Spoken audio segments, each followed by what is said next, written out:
Hello, good morning to everyone. दोस्तों, आज हम शुरू करने वाले हैं जियोग्राफी। और जियोग्राफी में जो है, जियोग्राफी शुरू करने से पहले लर्नर्स के बहुत सारे डाउट्स वगैरह होते हैं। सर, कैसे पढ़ें, कहाँ से पढ़ें, नोट्स कैसे बनाऊं, रिवीजन कैसे करूं, बुक्स कौन सी ले लूं। तो बहुत सारे डाउट्स होते हैं। तो सबसे पहले उन सारे डाउट्स को दूर करेंगे, जिससे कि आगे आने वाले समय में फिर ऐसी समस्याएं ना आए। क्या कर लूँ, कैसे पढ़ लूँ, वो सारी समस्याओं का समाधान सबसे पहले करते हैं। और उसके बाद जो है अपना जियोग्राफी शुरू करेंगे। तो सबसे पहले तो जो है बेसिक सवाल है, या यूं कहूँ कि डाउट्स, तो उन्हें देख लेते हैं। डाउट्स डाउट्स के नाम पे सर जो है, नोट्स कैसे बनाऊं। सबसे पहले तो लोगों का होता है ना, एक दो है, ये भी दुख है। सर जो है, नोट्स कैसे बना लूं मैं। तो नोट्स, मेरा मानना है कि आप जो है नोट्स किसी के लीजिए मत। सर जो है टेलीग्राम से ले लूंगा, टॉपर्स नोट्स ले लूंगा, चुराए हुए नोट्स ले लूंगा, वहां से डाउनलोड कर लूंगा, उन भैया के ले लूंगा। वो सब नहीं लेने हैं। आपको क्लास में से नोट्स बनाने हैं। आपको क्लास में जो भी पढ़ाया जाएगा, आप उसको पढ़ते पढ़ते नोट्स बनाइए। या फिर आपको लगता है सर मैं क्लास पढ़ते पढ़ते नोट्स बनाने में सक्षम नहीं हूँ, तो आपको चाहिए कि एक बार क्लास देखने के बाद आप उसे जब भी अगली बार रिपीट करें, सेम डे करना ठीक रहेगा। 2 घंटे की क्लास है, 1.5 घंटे की क्लास है, 1 घंटे की है, आप उसे देखिए। देखने के बाद अगली बार फिर से शुरू कीजिए, और पेन और कॉपी हाथ में रखिए। और जो भी कीवर्ड्स वगैरह हैं, जो भी फैक्ट्स वगैरह हैं, इंपॉर्टेंट चीज़ें, आप उनको नोट डाउन करते जाइए। तो मेरा मानना है कि सर जो है, आप कोई रफ कॉपी या सीट जो भी आपने ली हुई है नोट्स बनाने के लिए, आप उसे लीजिए। और जो है, यहाँ पे जो भी आपने क्लास में अब पढ़ा, उसे आप जो है नोट डाउन कर लीजिए। और कुछ एक जगह छोड़ के रखिए। जगह क्यों छोड़नी है? जगह इसलिए छोड़नी है कि ये क्लास लेने के बाद मैंने कहा कि ये बुक जो है आपको पढ़नी है। जी सी लोंग बताऊं, या जो है माजिद हुसैन सर की, महेश कुमार बड़वाल सर की, या एनसीईआरटी, जो भी मैं रेफर करूंगा आपको। आपने वो बुक पढ़ी, उसमें पढ़ने के बाद जो भी आपको एडिशनल इंफॉर्मेशन गैदर की आपने वहाँ से, वो आपको यहाँ पे नोट डाउन करनी है। और ध्यान रखिएगा, नोट्स एकदम शॉर्ट फॉर्म में होनी चाहिए। ऐसा नहीं है कि 500 पेजेस की बुक्स है और आपके नोट्स जो है 600 पेज के हो गए। वो सब नहीं करना है। 500 बुक्स की 500 पेजेस की बुक्स जो है आपको 50 60 70 पेज में ख़त्म करनी है, फिनिश। जिससे कि रिवीजन करते टाइम शॉर्ट नोट्स होने का डायरेक्ट असर पड़ता है रिवीजन पे। आपके नोट्स जितने शॉर्ट होंगे, आपका रिवीजन उतना जल्दी होगा और उतनी ज़्यादा बार होगा। तो कोशिश कीजिएगा कि नोट्स आपके एकदम शॉर्ट रहें रिवीजन के लिए। और यहाँ पे अब क्लास में पढ़ी हुई चीज़ें, उसके बाद इस खाली स्थान पे आपको जो भी आपने बुक पढ़ी, या कोई मॉक टेस्ट दिया, या कोई एग्ज़ाम दिया, वहाँ पे कोई ऐसी इन्फॉर्मेशन मिली, वो आपको यहाँ पे नोट डाउन करनी है। सर, रिवीजन की बात, शॉर्ट नोट्स का डायरेक्ट असर है रिवीजन पे। रिवीजन आपको, आज आपने कोई क्लास की, तो आपको चाहिए कि आप same day within 24 hour आपको उसका रिवीजन कर लेना चाहिए। जिससे कि जब भी हम भूलते हैं ना, जब भी भूलते हैं हम जो है, 1-2 दिन के गैप होने पर ही भूलते हैं।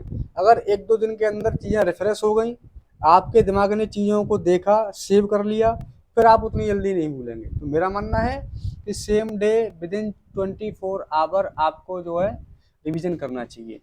उसके बाद आप जो है अगला रिवीजन जो है आफ्टर 7 डेज, 7 दिनों के अंदर कर देना चाहिए। आप कोई एक जो है डे निश्चित कर लीजिए, फिक्स कर लीजिए। सर मुझे जो है मंडे टू सैटरडे जो भी पढ़ा है, मैं संडे वाले दिन उस सबको रिवाइज करूंगा।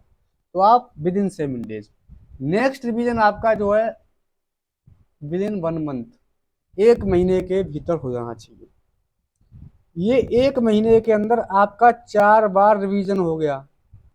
समझ रहे हैं ना आप? आपकी चीजें एकदम मेमोरी में सेव हो जाएंगी, बिल्कुल नहीं भूलेंगे आप। और चाहो तो अगला रिवीजन इसके 3 महीने बाद। अगला रिवीजन फिर आपको वो डिपेंड करता है कि कितना टाइम बचा हुआ है, कितने सब्जेक्ट आप जो है आप कवर कर रहे हैं। 6 महीने और 1 साल, फिर तो बस वो चलता रहेगा रिवीजन फिर। और रिवीजन पहले दूसरे तीसरे रिवीजन में आपको समय लगेगा, उसके बाद चौथे पांचवें रिवीजन में आपको बिल्कुल समय नहीं लगने वाला, क्योंकि चीजें आपकी मेमोरी में सेव हो रखी हैं। बस आंखों के सामने से गुजारते जाना है उन्हें। तो इस तरह से आपका हो गया ये रिवीजन प्लान। ठीक है। नेक्स्ट जो है सर, बुक्स कौन सी ले लूं? बुक्स के नाम पे सर बहुत दुख है। मार्केट में इतनी सारी बुक्स अवेलेबल हैं कि जो है कंफ्यूजन पैदा हो गया है। सर कौन सी बुक्स ले लूं, क्या पढ़ लूं? अगर आपने जो बुक्स बताई किसी और ने बताई, अब मैंने पढ़ ली और जो है याद भी कर ली, बट सर उससे उसका कंटेंट अगर एग्जाम में नहीं फंसा तो क्या? उसके लिए मैं आपको रिकमेंड करूंगा कि आपको क्लास 11th की एनसीईआरटी, क्योंकि हम ये जो कोर्स है, ये कोर्स हम जो है फिजिकल जियोग्राफी से शुरू करने वाले हैं। वो बात हम आगे करेंगे। तो उसके लिए आपको बुक्स के नाम पे केवल एनसीईआरटी क्लास 11th भौतिक भूगोल के मूल सिद्धांत, भौतिक भूगोल के मूल सिद्धांत, वो किताब आपको लगने वाली है। आप sir GC Leong, Majid Hussain, Mahesh Kumar Badwal वो सब पढ़ लो नहीं। अगर आप सारी बुक्स ही पढ़ लोगे तो मेरी क्लास करने से आपको क्या फायदा हुआ? आपको सब कुछ यहाँ पे एकदम रेडीमेड फॉर्मेट में मिलेगा। आपको कुछ नहीं पढ़ना है सिवाय एनसीईआरटी के, क्लास 11th की एनसीईआरटी। बाकी सबका crux GC Leong, Majid Hussain, Mahesh Kumar Badwal, उन सबका क्रक्स आपको यहाँ पे क्लास में मिलने वाला है। बुक्स को लेकर आप बिल्कुल निश्चिंत रहिए, एकदम से जो है कोई दिक्कत नहीं आने वाली। जो है कुछ भी आपको सारा का सारा माल यहाँ पे रेडीमेड फॉर्मेट में मिलेगा। अगर आपको यहाँ माल नहीं मिलेगा तो मेरी क्लास देखने से आपको कोई फायदा नहीं है। और मैं दावा करता हूँ इस बात का कि अगर आपने ये मेरा कोर्स जियोग्राफी का, उसमें physical geography, Indian geography, world map, human and economic geography, यहाँ पे हम लोग जो है कवर करेंगे। अगर आपने मेरा ये पूरा कोर्स जियोग्राफी का कवर कर लिया, मैं दावा करता हूँ कि किसी भी एग्जाम में उससे क्वेश्चन बाहर नहीं जाएंगे और आप मोस्टली क्वेश्चन अटेम्प्ट करके ही आएंगे। तो इस कोर्स में आप जो है बने रहिए। और बाकी आपका नोट्स हो गया, रिवीजन हो गया, बुक्स हो गया, इसके अलावा और कोई बेसिक डाउट होते नहीं है।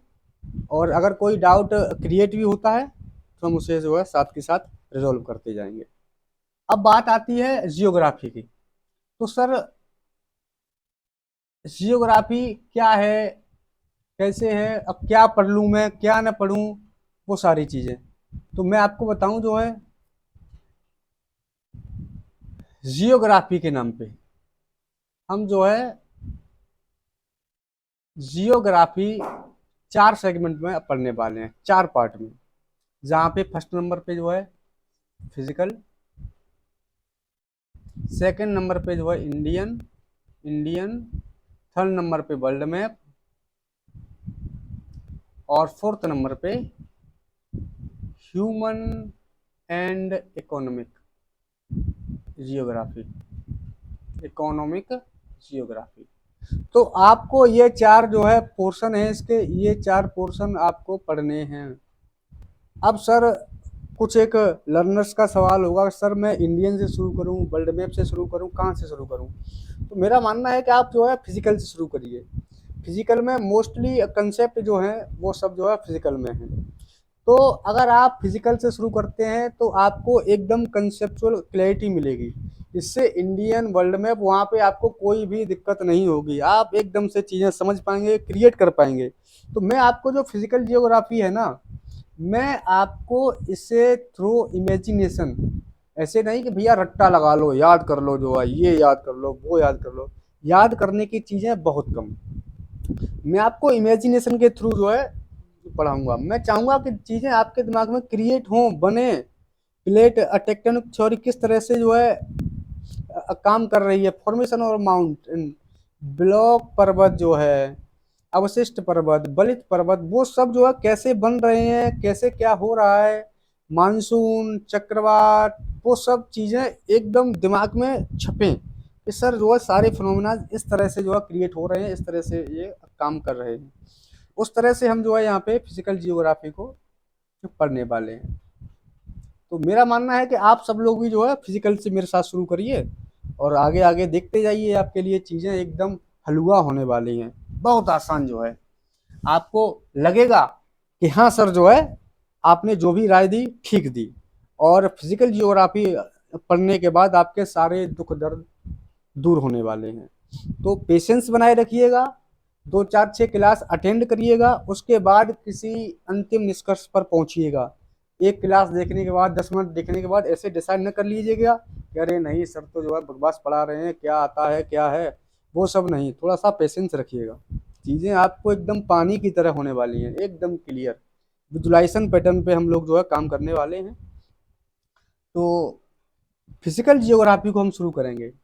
फिजिकल जियोग्राफी को शुरू करने से पहले कुछ एक बेसिक फैक्ट हैं जियोग्राफी के बारे में, उन्हें देख लेते हैं, उसके बाद अपन लोग आगे बढ़ेंगे।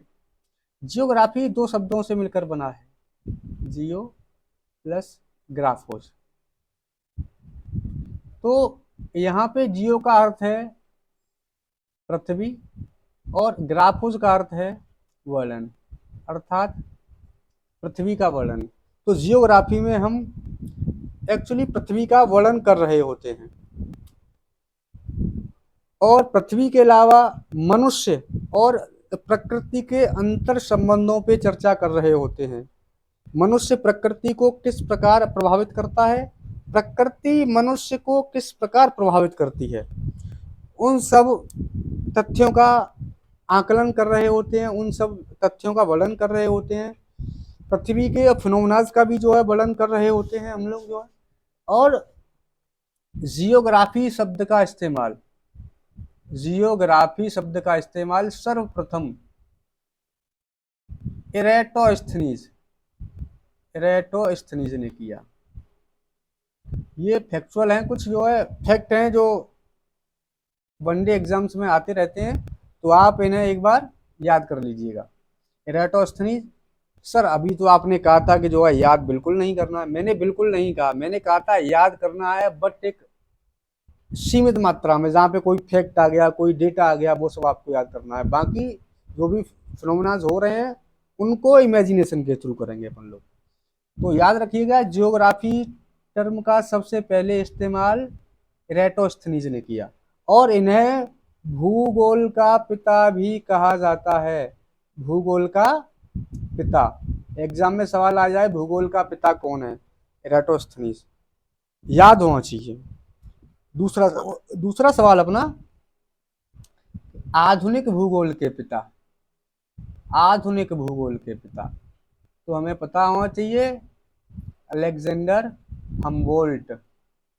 मैं यहाँ पे पूरा नहीं लिखूंगा, थोड़ा शॉर्ट में लिखूंगा, आप सुनते हुए समझते हुए चीज़ों को लिख सकते हैं। मैंने कहा अलेक्जेंडर हमबोल्ट, आप वहाँ पे अपना लिख लीजिएगा। तो ये कुछ एक अपने जो है फैक्ट हो गए। इसके बाद हम जो है शुरू करते हैं फिजिकल जियोग्राफी। तो फिजिकल जियोग्राफी से बेसिकली आपका तात्पर्य क्या है, फिजिकल जियोग्राफी। तो फिजिकल जियोग्राफी में फिजिकल से आप क्या समझते हैं? हिंदी माध्यम भौतिक, भौतिक से आप क्या समझते हैं? सर ऐसी चीजें जिन्हें मैं देख सकता हूं, महसूस कर सकता हूं, लाइक माउंटेन्स। सर मैं देख सकता हूं, महसूस कर सकता हूं, that is physical. Sir plateau, जिन्हें मैं देख सकता हूं, महसूस कर सकता हूं, that is physical. Sir plains, मैदान, जिन्हें मैं देख सकता हूं, महसूस कर सकता हूं, that is physical. Sir river, झरने, नदी, तालाब, वो सब जो है। अच्छा सर ये तो जमीन की बात हो गई, हाँ तो हवा की बात कर लेते हैं। तो एयर में आपको हवा महसूस नहीं होती क्या?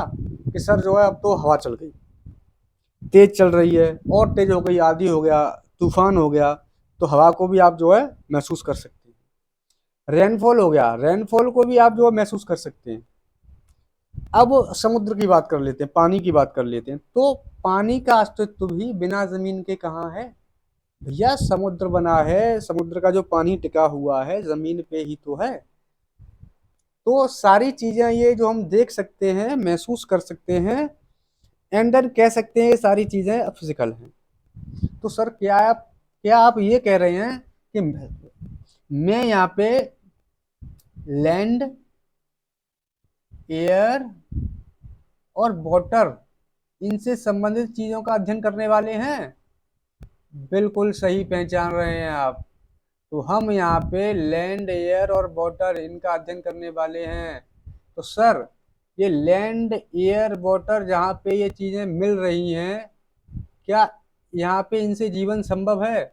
बिल्कुल। हम जहाँ पे ये लैंड, एयर, वाटर इन सब का जो कनेक्शन हो रहा है ना, तो मतलब लैंड, एयर, वाटर के मिलने से जीवन संभव है। ये एक बायोम की ओर इशारा कर रहे हैं। बायोम अर्थात जैव, बायोस्फीयर, जैव मंडल। मतलब कि सर ये लैंड, एयर, वाटर ये सब किसी ग्रह से संबंधित चीजें हैं क्या? बिल्कुल। ये हमारी जो है पृथ्वी, जहाँ पे हम रहते हैं, निवास करते हैं, उससे संबंधित हैं सारी चीजें। तो हम लैंड, इसका जो है लैंड का अध्ययन हम लोग जो है जियोमॉर्फोलॉजी में कर रहे होते, जियोमॉर्फोलॉजी। और एयर का अध्ययन हम जो है एटमॉस्फेयर, एटमॉस्फेयर। और वाटर का अध्ययन हम लोग जो है हाइड्रोस्फीयर, पानी की बात है ना वही हाइड्रोस्फीयर। तो सर मैं ये कह सकता हूँ कि मैं यहाँ पे जियोमॉर्फोलॉजी, लाइक लिथोस्फीयर और एटमॉस्फेयर, क्लाइमेटोलॉजी, क्लाइमेटोलॉजी और हाइड्रोस्फीयर, ओशियनोग्राफी, इन सब का अध्ययन करने वाले हैं क्या? बिल्कुल सही पकड़ रहे हैं आप। हिंदी माध्यम, स्थल मंडल, जल जलमंडल और ये वायुमंडल। तो हम यहाँ पे बेसिकली स्थल मंडल, जलमंडल और वायुमंडल का एक कॉम्प्रीहेंसिव वे में समग्र अध्ययन करेंगे जो है, जिससे कि चीजें एकदम क्लियर हो जाएं। आपकी physical geography land, air, water पे बेस्ड है, जहाँ पे हम लैंड का अध्ययन जो है जियोमॉर्फोलॉजी अर्थात लिथोस्फीयर करेंगे, एयर एटमॉस्फेयर क्लाइमेटोलॉजी में, और हाइड्रोस्फीयर ओशियनोग्राफी जो है, ये सारी चीजें हम पढ़ने वाले हैं। तो सर ये लैंड, एयर, वाटर अपने पृथ्वी ग्रह से संबंधित हैं क्या? जी बिल्कुल। तो हम यहाँ पे बेसिकली अपनी पृथ्वी का अध्ययन करने वाले हैं। कुछ लोग होते हैं, अब उन्हें ये ही नहीं पता कि मुझे पढ़ना क्या है, और सर जो है वो ब्रह्मांड पढ़े जा रहे हैं वहां पे जाके, सूर्य, चंद्रमा, तारे, शुक्र, बुध, बृहस्पति, यम, वो सब, ये इसका चक्कर कितने दिनों में लगा रहा है, ये इसका चक्कर कितने दिनों में लगा रहा है, वो सब चीजें जो है पढ़ रहे होते हैं। सूर्य का चक्कर बुध कितने दिनों में लगाएगा, बृहस्पति कितने दिनों में लगाएगा, शुक्र कितने दिनों में लगाएगा, इसके कितने उपग्रह हैं, इसके कितने पुच्छल, वो सारी चीजें पढ़ रहे होते हैं। और हमें बेसिक्स पृथ्वी के नहीं आते भैया। सबसे पहले जिस ग्रह पे आप रह रहे हैं उसके बेसिक्स जान लो, उसके बारे में जान लो। उसके बाद आपको जो पढ़ना है ब्रह्मांड, सूर्य, मंगल, बुध, वो सब आराम से पढ़ते रहिएगा। ये अलग दुख है जीवन का। कुछ लर्नर्स होते हैं जिनके अलग दुख हैं, सर मैंने जियोग्राफी पढ़ी और मैंने ब्रह्मांड पढ़ा, फिर मैं उसके बाद जो है आगे निकल गया, और तो मतलब वो लोग एक सिस्टमेटिक वे में नहीं पढ़ते, उनको चीजें समझ में नहीं आती, फिर कहते हैं सर जियोग्राफी तो बहुत कठिन विषय है। मेरा मानना है कि जियोग्राफी से आसान विषय कोई नहीं है, एकदम हलवा टाइप, जैसे हलवा बोलते हैं ना, बहुत आसान एकदम से, जिसके दांत ना हो वो भी जो है खा ले हलवा, उस तरह से है ये। मतलब बहुत आसान विषय है, जिसे हम जो है बहुत ही कॉम्प्रीहेंसिव वे में और बहुत ही इंटरेस्टिंग वे में, लगेगा नहीं कि हम लोग जियोग्राफी पढ़ रहे हैं, लगेगा कि हम अपने दैनिक जीवन से संबंधित चीजों को समझ रहे हैं। जो आज तक हमें शायद नहीं पता थी, पता भी होंगी तो इतने क्लियर वे में नहीं होंगी। तो हम यहाँ पे जो है चीज़ों को बहुत ही सिंपल वे में समझेंगे। तो शुरू करते हैं जो है। तो सबसे पहले तो पृथ्वी, तो ये रही सर अपनी पृथ्वी। अब बताइए सर पृथ्वी की आकृति कैसी है, पृथ्वी का आकार जो है, शेप जो है किस तरह की है। तो आधुनिक जियोग्राफर्स से पहले, आधुनिक भूविज्ञानियों से पहले के जो अलग अलग मत थे, अलग अलग अवधारणाएं थी। किसी का मानना था कि सर जो है पृथ्वी गोल है, कोई सर पृथ्वी अंडाकार है, कोई सर पृथ्वी वृत्ताकार है, इस तरह की अवधारणाएं थी।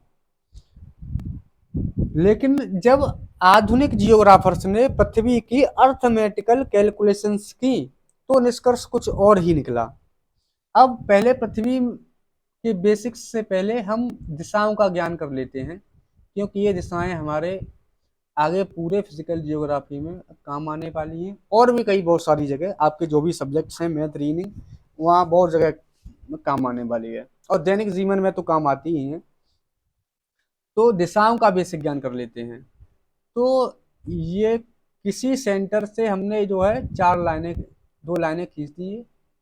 तो सेंटर के ऊपर की तरफ नॉर्थ, सेंटर के नीचे की तरफ साउथ, सेंटर से राइट साइड सीधे हाथ की तरफ ईस्ट, और सेंटर से लेफ्ट हैंड की तरफ वेस्ट। ऐसे नहीं कि मुझे याद करनी है चीज़ें, याद नहीं करनी है चीज़ें, ये समझनी है, इमेजिनेशन क्रिएट करना है। सर ने कहा नॉर्थ ऑफ, दिमाग में आना चाहिए, किसी बिंदु से ऊपर की तरफ जाना, ऊपर की तरफ जाना है। साउथ ऑफ, नीचे की तरफ जाना है। Right of, east of, right की तरफ जाना है। वेस्ट ऑफ, लेफ्ट की तरफ जाना है। इस तरह से चीज़ें दिमाग में क्रिएट होनी चाहिए, एक इमेजिनेशन होना चाहिए जो है।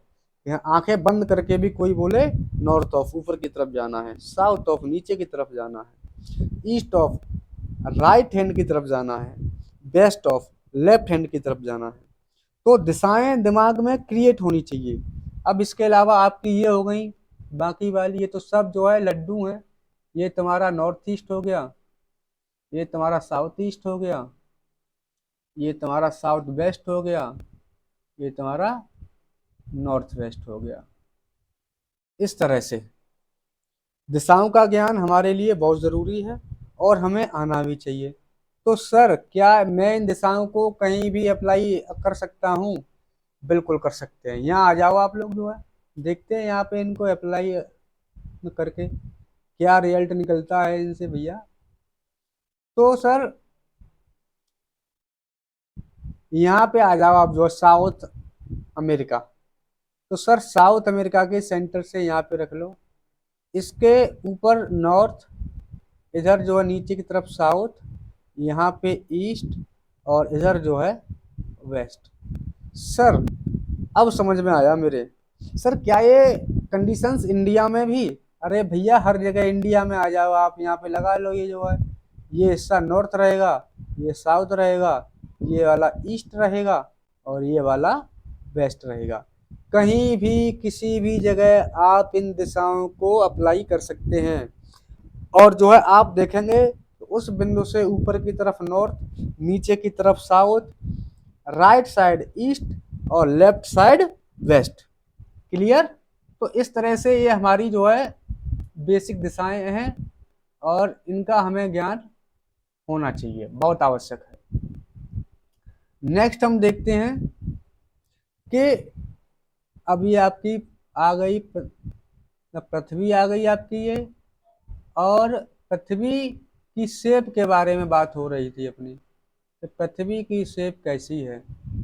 तो दिशाएं बेसिकली वही, नॉर्थ, इधर साउथ, इधर ईस्ट, इधर वेस्ट। इसको अपन लोग बोलते हैं नॉर्थ पोल, इस हिस्से को, इसको साउथ पोल, इसको यहाँ से यहाँ तक इक्वेटर, हिंदी माध्यम भूमध्य रेखा या विषुवत रेखा।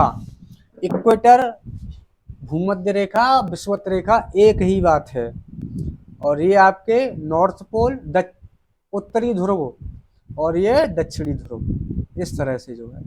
अब तो जियोग्राफर्स ने जो इसका अंक गणितीय गणना की, अर्थमेटिकल कैलकुलेशंस की, तो उन्होंने पाया कि सर इसका नॉर्थ टू साउथ व्यास जो है, डायमीटर, इसका व्यास है 12,714 किलोमीटर। और सर ये east to west equatorial diameter, विषुवत रेखीय व्यास या भूमध्य रेखीय व्यास है 12,756 किलोमीटर। तो इन्होंने दोनों वैल्यूज को देखा, दोनों मानों को देखा और समझा कि पृथ्वी एकदम गोल तो बिल्कुल नहीं है। अगर एकदम गोल होती तो ये दोनों मान इक्वेटोरियल डायमीटर और पोलर डायमीटर दोनों एकदम सेम आ रहे होते। अब ये दोनों वैल्यूज आपको याद रखनी है, अभी एग्जाम में सवाल आ जाए। इक्वेटोरियल डायमीटर, भूमध्य रेखीय व्यास तो आपको पता होना चाहिए 12,756 आ जाए। नॉर्थ टू साउथ डायमीटर या ध्रुवीय व्यास या पोलर डायमीटर पता होना चाहिए 12,714 किलोमीटर। क्लियर। तो जियोग्राफर्स ने जब ये अंक गणितीय गणना की तो उन्होंने देखा कि ये जो है मामला कुछ गड़बड़ है, कुछ तो गड़बड़ है। अगर ये पृथ्वी गोल होती तो ये वैल्यू जो है समान रह रही होती। फिर उन्होंने और अच्छे से जो है रिसर्च की, तो इन्होंने पाया कि पृथ्वी जो है ध्रुवों पे चिपटी हुई है, यहाँ पे भी और नीचे भी जो है पृथ्वी ध्रुवों पे चपटी हुई है, यहाँ पे भी चपटी है और यहाँ पे भी चपटी है। और इक्वेटर पे, इक्वेटर में जनरली इंग्लिश जो है वर्ड का यूज कर रहा हूँ, लेकिन आपको उसका हिंदी अर्थ भी बता दिया करूंगा, आप मेरे बोलने के हिसाब से अंडरस्टैंडिंग डेवलप कर लीजिएगा। तो इक्वेटर जो है ये भूमध्य रेखा इक्वेटर पे बाहर की तरफ निकली हुई दिखाई दी। सर कैसे, अगर कोई इमेज वगैरह आप दिखा देते तो सर बस इमेजिनेशन आ जाता थोड़ा दिमाग में। देख लीजिए इस इमेज को, ये इमेज आराम से आप जो है देख लीजिए और समझ लीजिए चीज़ों को। देखो ये ध्रुवों पे, ये यहाँ पे चपटी हुई और ये इक्वेटर पे जो है बाहर की तरफ निकली हुई है, बाहर निकली हुई है ना, दिख रही होगी बाहर की तरफ निकली हुई। ये पोर्शन बाहर निकला हुआ है, ये बाहर निकला हुआ है और ये पोर्शन चपटा हुआ है। तो इस तरह से तो इन्होंने इस जो शेप है पृथ्वी की, इसको एक नाम दिया, इसको इन्होंने नाम दिया equatorial oblate, oblate spheroid, spheroid. तो इन्होंने इस पृथ्वी की इस आकृति को, इस जो है शेप को नाम दिया ऑबलेट स्फेरॉइड। और उन्होंने ये भी देखा कि ये जो इक्वेटर पे बल्ज दिखाई दे रहा है बाहर की तरफ निकला हुआ और भूमध्य रेखा पे जो चपटी हुई दिखाई दे रही है, उसका एक रीजन है कि पृथ्वी के केंद्र से एक बल कार्य कर रहा है यहाँ से, इसे सेंट्रीफ्यूगल फोर्स कहते हैं, अब केंद्रीय बल, जिससे पृथ्वी ध्रुवों पे चपटी हुई और इक्वेटर पे बाहर निकली हुई है। तो फिर मॉडर्न जियोग्राफर्स ने जो है इस अवधारणा को, उन्हें हजम नहीं हुई कि ये नाम भी थोड़ा ठीक नहीं लग रहा। क्या ऑबलेट, ऑबलेट मीन्स चपटा, स्फेरॉइड मीन्स आकृति, गोल आकृति। तो इस तरह से उन्होंने चपटी हुई गोल आकृति कुछ जम नहीं रहा, तो उन्होंने कहा भैया ये बताओ ये क्या है, त्रिभुज, ये क्या है चतुर्भुज, ये क्या है सीधी रेखा, और ये क्या है पंचभुज। उन्होंने कहा जब इनकी अपनी एक यूनिक शेप है, ये त्रिभुज है, ये चतुर्भुज है, ये पंचभुज है, ये स्ट्रेट लाइन है, जब इनकी अपनी एक यूनिक शेप है, अपना एक यूनिक नाम है, तो पृथ्वी का जो आकार है हम उसका नाम एक यूनिक नाम क्यों नहीं रख सकते। बात तो वही ठीक भी है भाई, जब उसकी एक यूनिक शेप है तो आप उनसे कंपैरिजन जो है क्यों कर रहे हो कि इसको गोलाकार कहें, अंडाकार कहें, कि जो है वर्गाकार कहें, वृत्ताकार कहें। वो सब क्यों कर रहे हो? उसकी एक यूनिक शेप है तो उसको आप एक यूनिक नाम दीजिए। तो मॉडर्न जियोग्राफर्स ने इसको एक नाम दिया जियोइड। क्लियर? इन्होंने इसको एक नाम दिया जियोइड। जियोइड अर्थात पृथ्वी जैसी। हिंदी माध्यम गोलाव। आपको फिर कहें कि जो है ये जियोइड भी लिखा आ सकता है, गोलाब भी लिखा आ सकता है जो है। तो आपको ध्यान रखना है कि मॉडर्न जियोग्राफर्स के अनुसार पृथ्वी की शेप जियोइड है, गोलाब है, और ऑब्लेट स्फेरॉइड भी आ सकता है जो है। ऑब्लेटो स्फेयर आ सकता है आपके एग्जाम में, लेकिन इन दो में से कोई एक ऑप्शन आएगा, दोनों नहीं आएंगे। अगर दोनों आएंगे तो लिखा रहेगा मॉडर्न जियोग्राफर्स के अनुसार, मॉडर्न आधुनिक भूवैज्ञानिकों के अनुसार, इस तरह से जो है। तो ये तो अपनी जो है पृथ्वी की बात हो गई। नेक्स्ट अपन लोग जो है देखते हैं। तो हाँ, एक चीज और, पृथ्वी की जो इस शेप को निकालने में, पृथ्वी की जो शेप है इसको निकालने में भूवैज्ञानिकों ने जो अंक गणितीय गणना की, जियोमेट्रिकल कैलकुलेशंस की, मैं उसको नमन नहीं कर रहा हूं, मैं उसको जियोडेसी कह रहा हूं, मैं उसको जियोडेसी कह रहा हूं। जियोडेसी। तो जियोडेसी क्या है? पृथ्वी की आकृति और आकार को निकालने के लिए जिस विज्ञान का या जिस अर्थमेटिकल कैलकुलेशंस का उपयोग किया गया उसे जियोडेसी कहते हैं। क्लियर? पृथ्वी की आकृति और आकार को निकालने के लिए जिस वैज्ञानिक विधि का उपयोग किया गया उसे जियोडेसी कहते हैं। ऐसा नहीं है कि वहां पे जो है कोई पृथ्वी के अंदर गड्ढा खोद के और उसके केंद्र से छेद करके अंदर तक गया और पूरा व्यास नाप लिया जो है, मीटर लेके गया। नहीं, गणितीय कैलकुलेशंस की गई हैं, उसके आधार पे इन्होंने ये जो है मान निकाला हुआ है। नेक्स्ट है आपका टॉपिक जो है, हाँ, अब कुछ जो है टर्मिनोलॉजीज के बारे में जो बात कर लेते हैं। टर्मिनोलॉजी होती हैं, जैसे आगे आएगा आपके जो है आइसलैंड क्या होता है, और कॉन्टिनेंट क्या होता है, सब कॉन्टिनेंट क्या होता है, पेनिनसुला क्या होता है, ओशियन क्या है, सी क्या है, bay, gulf, strait, isthmus, channel, bight, canal, वो सब आएगा। तो आगे जब वो आएगा तो उससे पहले हम यहीं पे समझ लेते हैं, जिससे कि मैंने कहा पेनिनसुला दिमाग में इमेज बने, हाँ सर इसके बारे में जो है बात कर रहे हैं। तो इस तरह से आपको चीजें इमेजिनेशन आएगा आपके, तो आप उन चीजों को सबसे पहले जो है समझ लीजिए। तो यहाँ पे जो है आइसलैंड नंबर एक, आइसलैंड।